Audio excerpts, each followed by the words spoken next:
and welcome to Victory Lap. I am your host, Stephanie Nielsen, and I just want to start by saying I am so happy that you're joining us today.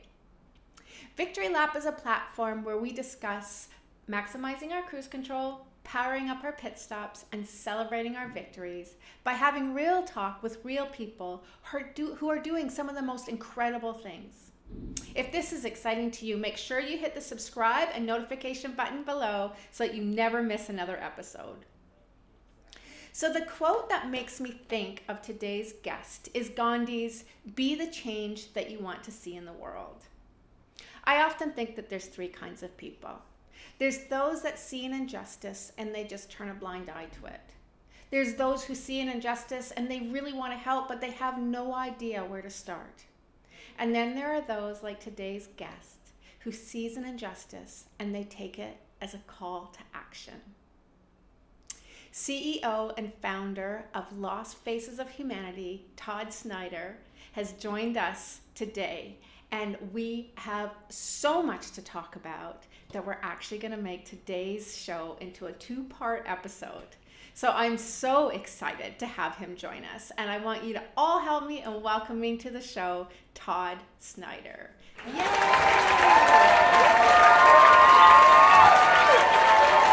Hi Todd, thank you so much for joining us today. I'm so glad that you're on the show. How you doing out there in sunny California? Hey Stephanie, I'm not complaining. You know, it's cold but beautiful here. Cold. And thanks Tell me for what having cold means to you, because I live in Montreal. Yeah, I'm in Santa Monica, California, so it's you know, very kind of pleasant, 50-ish, nice November morning. Sounds nice. Yeah. Actually, I gotta say, I cannot complain about our weather lately. We've had a warm streak, so it's been beautiful. Oh, nice. Yeah, it's been in the 70s actually. Wow, that's amazing. You're warmer than we are. Yeah. So anyway, enough about the weather. Glad that you're here. So Todd, you know, I've taken a look at your site and seen what you're up to, and I think it is absolutely amazing. So I would like you to take an opportunity to share with the viewers what it is that you're doing and how you came to do it. Great question, and thank you. It was an evolution. You know, it sort of started, you know, witnessing, you know, homeless people as a kid, you know, in New York and East Coast of U.S. And then I started traveling. Post college, I moved to Europe and lived in Europe for about 4 years and saw a massive refugee, you know, population kind of emerging into Europe. And then I think one of my brightest awakenings was a trip in '89 I took to Yugoslavia and witnessed the Milosevic, you know, debacle that was taking place there with, you know, cleaning, you know, basically booting people out of the country because of, you know, the Albanian and the, you know, the Kurds and the whole mess that was taking place there. And, you know, watching it on CNN back when it was a real news network, when it covered good stories around the globe. Yes. And it was amazing. You know, Ted Turner at the helm, it was, you know, it was sharing with the world what was going on, but yet there wasn't a whole lot being done about it. And I found it very shocking, you know, displacing our brothers and sisters, you know, because of a religion or where they're from. And, you know, to me, that shouldn't take place. And then, I agree. Yeah. And then that sort of, you know, kind of stuck in the back of my mind. And then, you know, I took some trips to Auschwitz and Dachau, and that really, you know, haunted me. You know, yeah, you see that in my grandfathers both, you know, fought in World War II and helped, you know, liberate. And, you know, just to, you know, that was, you know, 40, 50 years ago. It was just a, you know, kind of a dark chapter in humanity. And then flash forward. Sorry, I don't mean to interrupt you. Sorry, go ahead. Yeah, go ahead. No. I was just going to say, you know, you just said it was 40, 50 years ago. When we think about how long we've been on this earth, and it was only 40, 50 years ago that this took place, and we still are doing so little about this, it boggles my mind. Because we always talk about how far advanced we are technologically, but we haven't really advanced sociologically, I can't even say it, but you know what I'm trying to say. Yeah, no, absolutely. And it gets, you know, and it's currently taking place. And I'll get into that when I kind of conclude where I'm, you know, where I'm at with my foundation and everything. And then, you know, flash forward, I got into business and have run international kind of business finance entrepreneur for the last I don't know, 25 years or so. And Right. subsequently through that, I started traveling with my daughter, had my daughter, and I've traveled to about 92 countries and counting, Oh, and I've been wow, about that's 20 with my awesome. daughter. Yeah. Yeah, it's a lot of fun. And so I'm a bit of a nomad in my blood, and love to travel and meet people and experience different cultures. And so I've been traveling with my daughter since she was about 6 years old. She's been to 20 countries. What an Uh, amazing experience for her. oh, it's a lot of fun. She's a Yeah. she's saved my life at least 4 or 5 times throughout the journeys. So Oh, well, that would be a good story to hear too. there's been a few of them, from poisonous snakes to crazy Vespa drivers in Italy to Wow. China. I think at least 4 or 5, tuk-tuk drivers almost ran me over, but that's, thank God she, pulled me out of the arm's way there. Wow, that's amazing. A lot of fun, a lot Yeah. of fun. But it's just, in our journeys, I've seen so much from, we were in Myanmar. I witnessed the Rohingya refugee crisis, and we've seen everywhere you go, from, Yeah. months in Europe, we'll see refugees. And, it's just UNHCR statistics as of, I think, recent 2020, there's about 70.8 million refugees or displaced humans on the planet. And a lot of, refugees and homeless. And I've, subsequently I picked up a camera in 2016, a real camera, and started photographing people. And on our journeys, talking with them, listening to their stories. Probably photographed 5,000, refugees, thousands of homeless throughout LA, San Francisco, New York. And, their stories are sort of no different than yours and I, except with a little bit of bad luck. Right. Or perhaps, political environments and things like that. I really But appreciate that you're referencing the homeless as well, because we don't realize that this is taking place in our own countries. We always yeah, think it's happening over there, but no, it's happening here too, right? it's everywhere. I'm in Los Angeles. We have 58,000 reported homeless before the, COVID crisis. Now, with every other business being shut down, boarded up windows, I think that number could go to Oh, 100 plus thousand if our, political leaders don't really step in and kind of intervene. And it's a systemic problem across. I don't know if it, you've got the refugee problem, you've got the homeless problem. In fact, I think the statistics now, there's more displaced people on planet Earth now than there were after World War II. oh And my that keeps growing and goodness. growing and growing. And it's, kind of what segued me into where I'm at. I've raised money my entire life, my entire career for various companies, people, individuals, things like that. And, raised money for a lot of folks that necessarily didn't deserve money. Right. After witnessing the refugee camps in Ethiopia, we were the Ethiopian government and UNHCR kind of invited us into, the camps there. And I remember walking through several of the refugee camps, and I think at the time there's about 1 million refugees in Ethiopia, from South Sudan, from, Rwanda and various areas throughout the region. And, the people in these camps are just the kindest, nicest people on planet Earth. And half the kids are orphaned. Right. 60% of the refugee population there, the kids are under the age of 18. And that was due to a conflict in South Sudan and Sudan from 2013 to 2020. So you have people that are newly displaced, have nowhere to go. They can't go home. And, Ethiopia, they're kind enough to take the people in and sort of, allow them to go out and work and do their thing. And, if it weren't for World Food Program, World Health, different NGOs, and UNHCR, I mean, it would be, beyond, reprehensible, demand there. It's just crazy. So, Wow. That is just incredible. And I don't think that the average person realizes what is actually going on. oh, they're We clue. get I so mean, comfortable in our own lives and our own little realities. We don't look beyond ourselves to see what's happening globally. no, they don't. And news has become opinions, and news is not news anymore. It's not like, I'll go back to Ted Turner when he owned CNN. It was a real news network. Right. Al Jazeera is a phenomenal news organization. The cable providers don't really, they're more focused on, local car chases and, political and sociological, issues locally. And, it's just getting, there's no real true light shed on this crisis. And Right.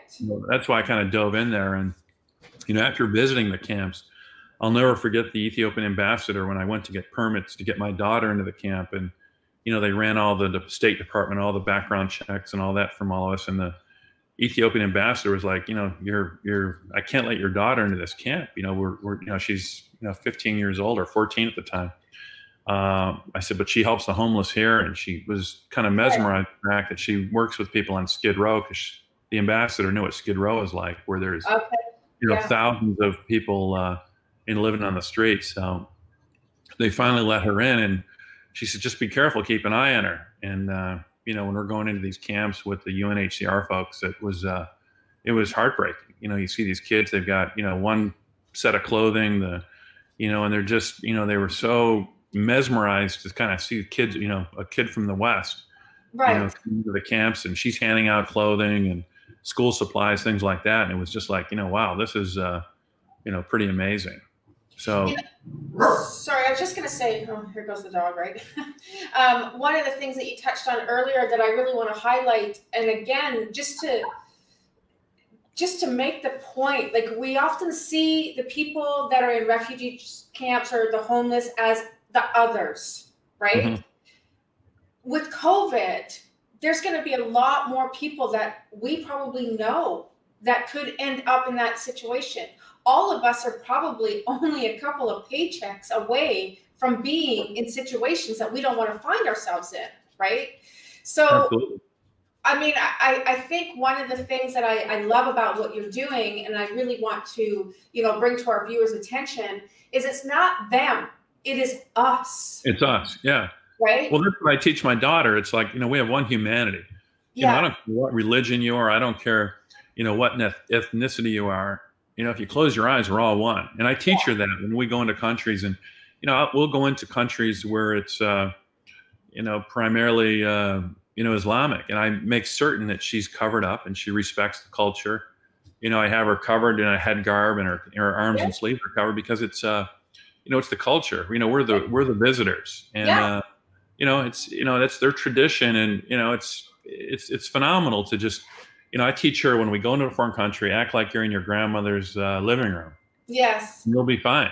Yes. Respect the culture, and just honor their traditions and learn from the traditions. Absolutely. And that's sort of the blessing about our planet. And one thing I don't want to go back to our media. Our media is so focused on divide and conquer. They're villainizing everybody that's not on their agenda.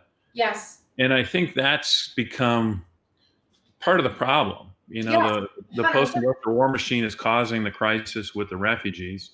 I mean, I look at, my friends that run SAMS, which is the Syrian Refugee Medical Group. I've had dinner with the founder, and, what's taking place in those regions, it's just, Syria. I mean, millions of people are displaced. I look at Africa, in South Sudan, 2013 to 20, that's not a long span. I mean, one of our trips, we were in Cambodia, Khmer Rouge. I mean, look what took place there in the, late 70s. I was a kid at the time, and, walking through, these remote villages, I remember seeing minefields where you couldn't go to certain parts of these villages because there's still mines in the fields. And then you'll see the villagers, with one arm cut off, or, two legs blown off from the Khmer Rouge conflict. And it was just because of, you didn't go with their political agenda. See, and that's in our lifetime. And to me, I always say, I look at the world through my Canadian lens. Yeah. But I try to have empathy for where others sit and feel gratitude for where I am. I never have ever in my life had to worry about war being on my soil. I don't know what it's like to fear my community being bombed. Yeah. When I hear people talk about the refugees that come to Canada and the US, and they talk about it in a negative way, that they're, taking jobs, taking our government, these are people like you and me. They have families, they have occupations, they have, intention in their lives, they have beliefs. And one day they're sitting at home, and then the next day they're not. They need to get out of their house and have nothing taken with them. Their photos, their belongings, all of the things that matter the most to them. They have to leave with nothing. Yeah. And they're looking to our countries for asylum. And then people in our countries have this view of not welcoming them. And that hurts my heart, because the only thing that makes us different from them was where we were born. You know, 1000%. And, I dove into it, and, I every day I speak with, at least my team in Ethiopia that, helps run my foundation in Africa. And, I look what Angela Merkel did in Germany, where she took a massive influx of refugees into the country. And I don't know if it works to the degree how, she wanted it to work, because what I'm finding is you're taking people from a region into a completely different culture. And I think it's a culture shock on both cultures. Yes. You'll have, people coming in from, Iraq into Cologne, Germany, or you'll have someone coming in from Rwanda into, Dusseldorf. And, Yeah. And I think, and like I said, I may be castigated for voicing this, but, I think Ethiopia has a phenomenal model. Right. And one thing I really love about the Prime Minister of Ethiopia, it's a republic. He or they have, taken in people due to the, they monitor the UN Convention. It's like, if your neighbor's in trouble, we're going to come in and we're going to help you. And one of the things I really admire and respect about the Ethiopian government is they're now allowing refugees to work in their country. Oh, now, wow. So that imposes some impact on the locals, because now the locals say, well, now we've got people coming and taking our jobs. But I think, on a global level, the way to, help alleviate that is go to a company like Apple and say, Tim Cook, you're, the wealthiest company on planet Earth. And that's just an example.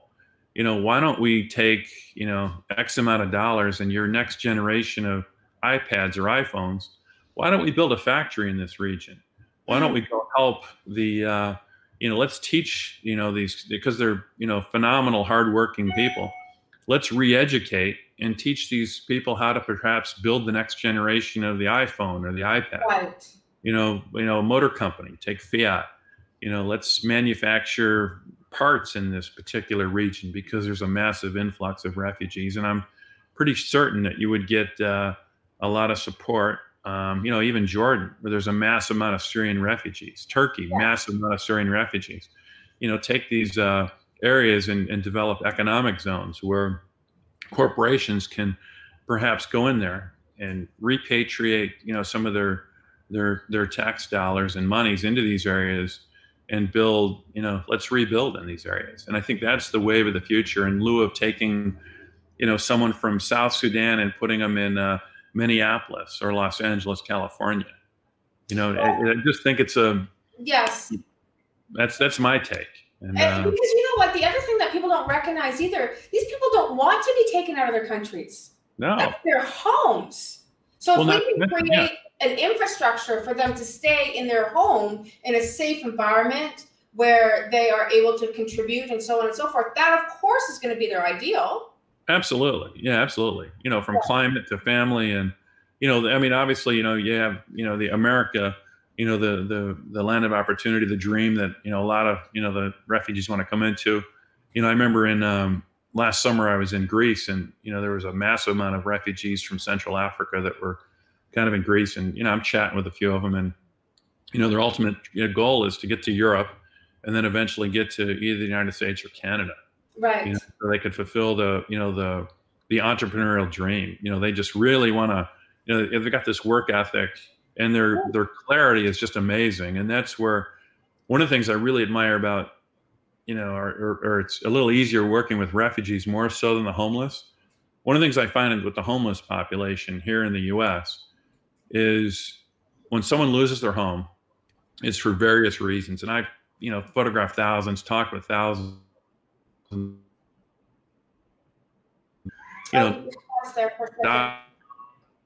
Teachers, they're Todd, your video. Lose you audio wise? Your video's freezing there. Yeah, can you hear me? I can now. Now you're back. Oh, is it? Yeah, it's probably. Okay. But It's okay. one of the differences that I find from, right? totally, but the refugee camps are, I find, there's no, you don't find drug abuse, you don't find Mm, alcoholism, right. and you don't really see the mental health component that happens when someone's on the street and there's nowhere to Yes. go. The Yeah. UNHCR and the refugee agencies, they provide, they're getting tents, they're getting housing of some sort, and they're getting the support that they need. Where the folks on the street of Los Angeles, San Francisco, New York, they're not getting, they're getting help from various shelters, but they're not getting the help that they, really need, what Right. got them there. Right. And that's Yeah. where, that's the big difference between U.S., homeless and kind of the refugee crisis around the world. You don't see that, Right. that Yeah. substance abuse kind of mental component. And that makes sense. And we do, I mean, helping, no matter whether it's the refugees or the homeless, we need to go to the root cause and start helping there to make a difference, right? There was something that I wanted to say about education. This is another misnomer that I think that people don't understand, is a lot of these refugees are very highly educated, and yet their education doesn't mean anything in our countries. So there's doctors, there's lawyers, there's engineers. I work in the corporate world for an engineering firm, and we have a global organization. So we do have people coming from different parts of the world to live in different parts of the world. We shift all over the place. Yeah. When they come to Canada, even though they're designated as an engineer in their own country, they have to still go to school for another year here and get their designation here in Canada before they can be engineers. And I know that that's true for a lot of occupations. And I'm wondering if that's an area that could ever be addressed. I would imagine that some of the education that even a doctor would have in a different country may even be superior to what we do here. And yet it's invalid because they were not educated here. Oh, absolutely. Go to the infectious diseases and the doctors from, West Africa. They understand the parasitic, problems, the malarias of the world. And I mean, that's kind of what they're, really taught in medicine. And, I mean, I've talked to some of them that are here, the doctors, and, they'll run laps around some of the U.S. doctors when it comes to, various ailments and whatnot. So, right. yeah. And it's in the same thing with the Syrian, community. I mean, highly educated. And, the saddened part is, they're kind of caught in limbo, where they're in these camps in Turkey, they're in these camps in Greece, they're in these camps in Jordan, and it's sort of they're waiting for their asylum papers to, be able to, go and work and come to the U.S. or Africa or come to the U.S. or Europe. Right. So, I mean, so you formed this foundation, and your intent with the foundation is? Well, I formed it, it's Lost Faces of Humanity Foundation. And, we started out in Ethiopia. We at record time, we had a 501(c) that was granted by the IRS and then the State Department. And then the UN and Ethiopian government kind of signed off on our sort of platform. And the foundation was originally put together to help refugees and homeless. Right. So we're starting in Ethiopia. I have a team. They're phenomenal. One of my board members is a former governor. He's a former refugee himself, former military official, and he was a former professor. Wow. So he started running our team in Ethiopia. And Jedini, who's one of our other partners, he ran ARC, which is the Ethiopian division of UNHCR. Wow. So he was like one of the camp directors that sort of helped all the different tribes in each camp and kind of making sure their various tribes from the various regions, it all worked out. So he's very political in the camps and really knows his way around. And then I've got my CFO as a former IRS agent. Now he's a CPA firm here, so he handles all the kind of monetary aspect of things. And I kind of work with the different governments and different organizations where I'll put together the financing and different projects. Like right now, we're talking to a couple of the large water groups to come in and help build wells and handle logistics for the refugee camps in Ethiopia with with our people. And then we kind of started out with blankets, school supplies, and that's sort of evolving, where my goal is to bring technology into the camps, where, I've got a group that builds modular housing. So when the COVID thing kind of sort of loosens up, I'm going to go back over there. We'll implement, sort of affordable housing that's a little more permanent. And then my goal is to bring the technology in, where I can say, go to an Apple or a Microsoft and say, we've had these Zoom calls and Zoom education in classrooms throughout, the country the last, 6 months to COVID. What I'd like to do is implement classrooms for the kids in Ethiopia, where it's a virtual, where kids in the camps there can intertwine with, say, the kids here in, Southern California. Oh, I think it's a learning process. Kids are sort of learning from the same teachers, but I think there's a lot to be taught from the kids in Africa to the kids here. Absolutely. Just awareness alone. Oh, just the culture and the language. Yes.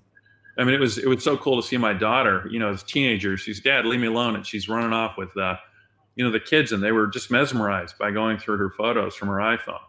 These kids from South Sudan looking at the Pacific Ocean, or, meeting her dog. And then, my daughter was just, really, taken back by sort of the, the beauty in their language, and, the way they said hello, where they might, sort of some artwork that they made. And then, some of the women make this beautiful jewelry, and, the girls are learning how to make it. So it's just sort of, I think merging the cultures is the next wave. So my goal is to kind of, bring the refugees to the West and bring the West into the camps. And then bring I love this idea. And I love that we can do that now with technology. I mean, if COVID has taught us nothing, you and I are a perfect example. We can connect. It doesn't matter where we are, right? I did want to say, I wanted to highlight the fact that your daughter is part of your team and that she's the youth ambassador. And I love that. I love that she's so involved in this mission with you. Oh, thanks. Yeah, and she's, one of her friends is, that goes to school here. Her father's, I think, the ambassador to the Congo. So my goal is to kind of, get more kids involved and let the kids, kind of help things out. Like I have some friends and that want to bring their kids back over there to help. And I think, like Jane Goodall and her, teach the kids, and the kids kind of take over. And that's really, my mission here is to, I'm just the conduit to kind of put everything together, and then, let the kids sort of, take it their vision is kind of, where we're at. And the kids are the future. Absolutely. Our focus are the kids and the women and children in these camps, given there's so many of them. So, I'm going to take this opportunity here to pause, because as you know, my videos are 30 minutes and we have so much to talk about. So I'm going to just take this as a little pause, and we're going to wrap it up for this episode, but we're going to keep talking, and we're going to take that into a part 2. I love it. Cool. All right. So for today's show, I'm just going to say goodbye, and then I'm going to get you to hang on so that we can go into another episode. I love it. Cool. Thank you. Thank you. Thank you. See what I mean about so much to talk about? Now you can understand why we broke this into a 2-part series.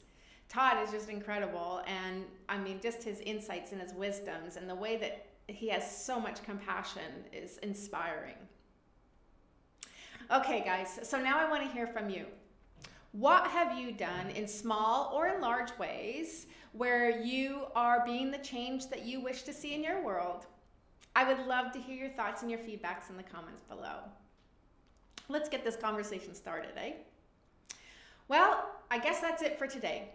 Be sure to check out my website at www.victorylot.ca, where you can find previous episodes that showcase more incredible people and provides a contact form if you would like to be a guest on the show.